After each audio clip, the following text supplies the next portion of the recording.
Hey guys, my name is Holland, and today we're going to be going over our memory verse. First, I'm going to say it and you'll listen. The second time, I'll say it and you'll repeat after me. On the last time, we're all going to say it together. If you're ready, clap twice. Perfect. Let's get into it. Search me, God, and know my heart.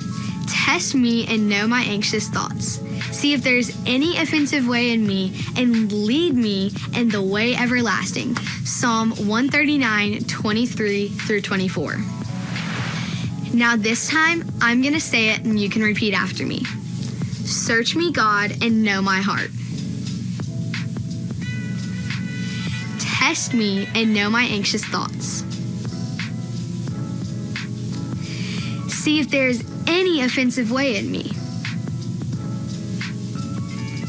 and lead me in the way everlasting. Psalm 139, 23 through 24. This time, I'm going to say it and you can repeat after me.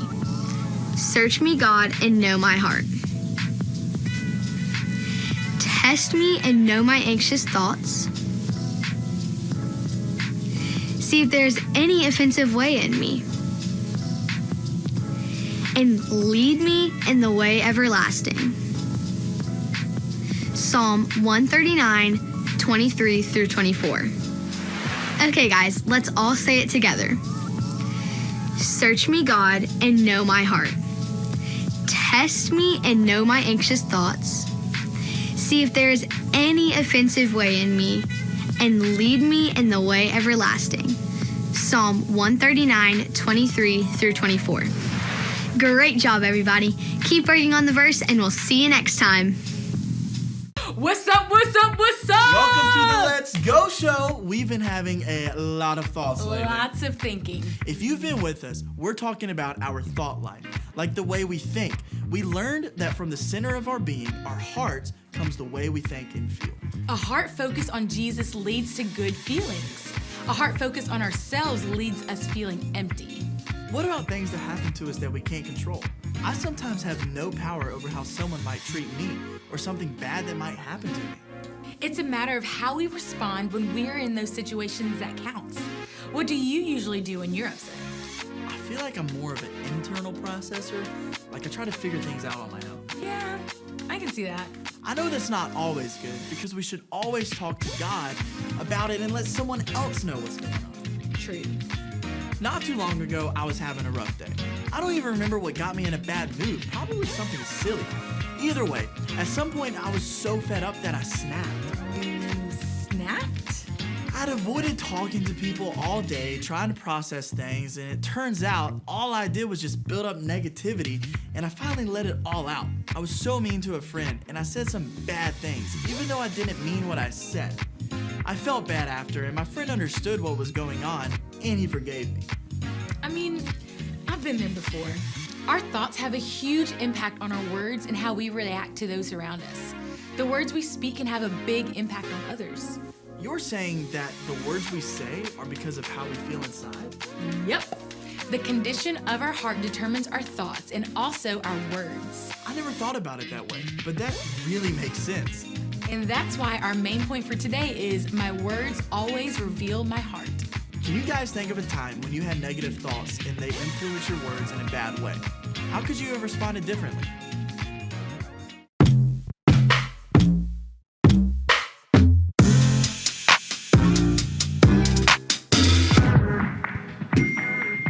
Our words are powerful. With the words you say, you can either do some pretty bad things or some really great things.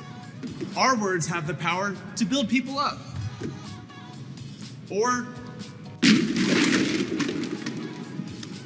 tear people down. Proverbs 12:18 says this: "Thoughtless words cut like a sword, but the tongue of wise people brings healing." In other words, be careful with your words. You know, sometimes we can be very negative with our words. We say bad things that hurt people, even if we didn't mean to hurt them.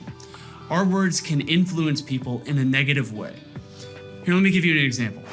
Imagine that this water is one of your friends, and this food coloring represents the words you say to them. So how many negative words does it take to influence someone's life in a bad way? You see that? Just one drop, one word, and you can see that it has already kind of spread. And if I were to stir it around a bit, look how it's totally changing the color of the water. Now, if you were to continue to speak into someone's life negatively, it just gets even worse. The problem with words, just like this food coloring, is that we can't take back what has been said. We can't fit the drops back into the bottle. You can, and should, apologize, but the impact of those words is still there. This is why it's so important to choose your words wisely. Speak life-giving words, and never forget that your words have power, a lot of power. With that being said, let's be like Jesus and use our words to build others up.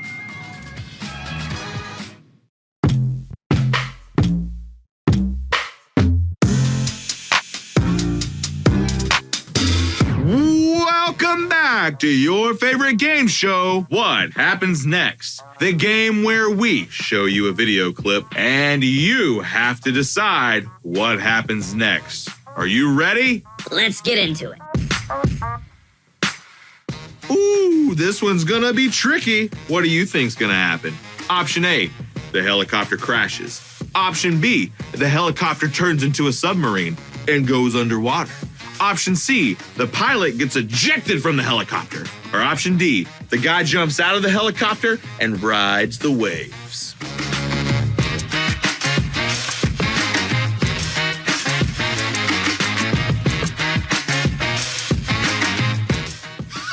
Cowabunga, dude. Off to the next video.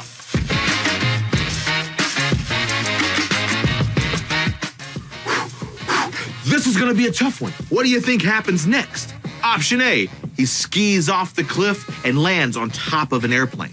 Option B, he falls off the really high cliff and uses his parachute. Option C, he turns back around and climbs the mountain to the top. Or option D, his skis stick together and they stick on the edge of the cliff.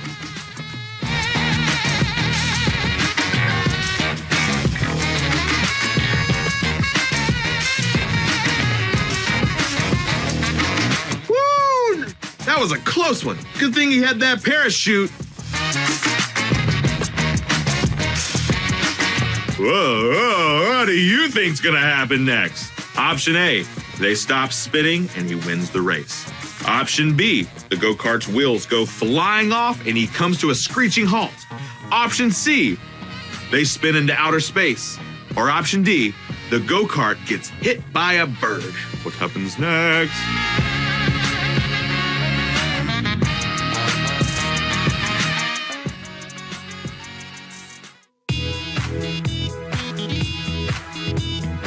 Yep, I knew it. You were all wrong.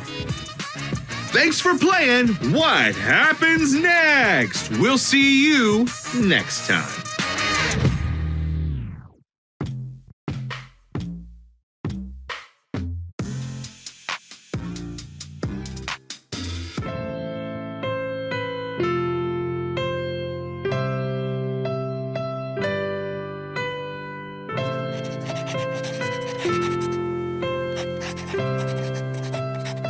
God created each of us for specific reasons, but one of the most important ones is to tell others about Jesus Christ and how to receive salvation through belief in Him. The Apostle James warned that we shouldn't be eager to be teachers of God's Word because we will be held to a higher standard. We all fail in many areas, especially with our words, but it is possible to learn to control our words so that they reflect our beliefs and God's mission for our lives.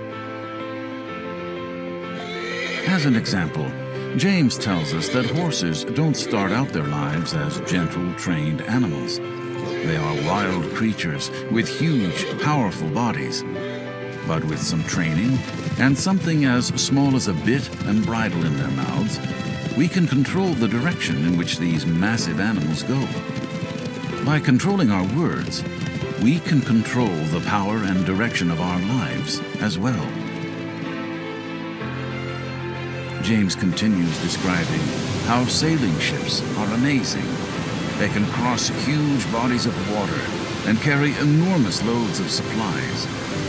Though these vessels are driven by fierce winds, they can be directed by a tiny rudder steered by a single person at the helm. We can accomplish great things and persevere in stormy times if we can control the words we speak.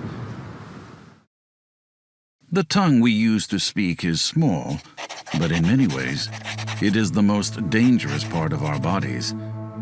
James tells us that just as a tiny spark can set a whole forest on fire, a single evil word the tongue spits out can start a destructive fire that can do unimaginable damage.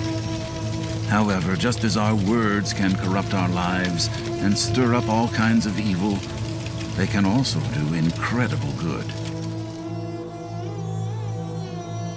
Next, James has us consider animals.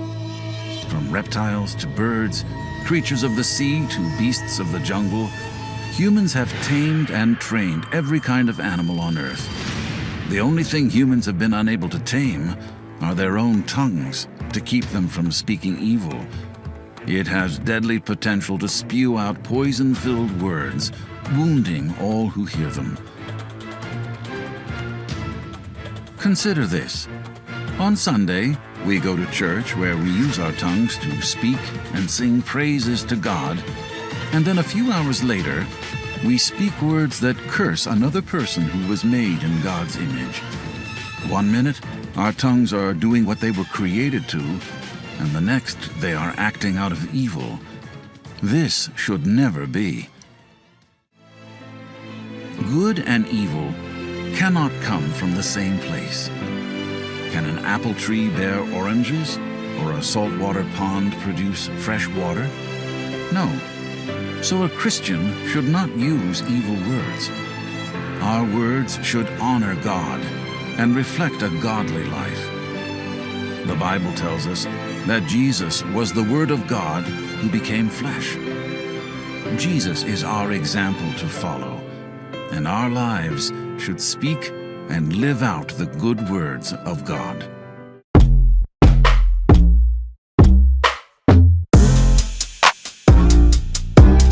This really puts into perspective how important our words are.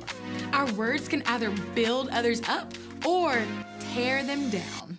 Just like a small spark can start a big fire, our words have the power to bring a lot of good or a lot of harm.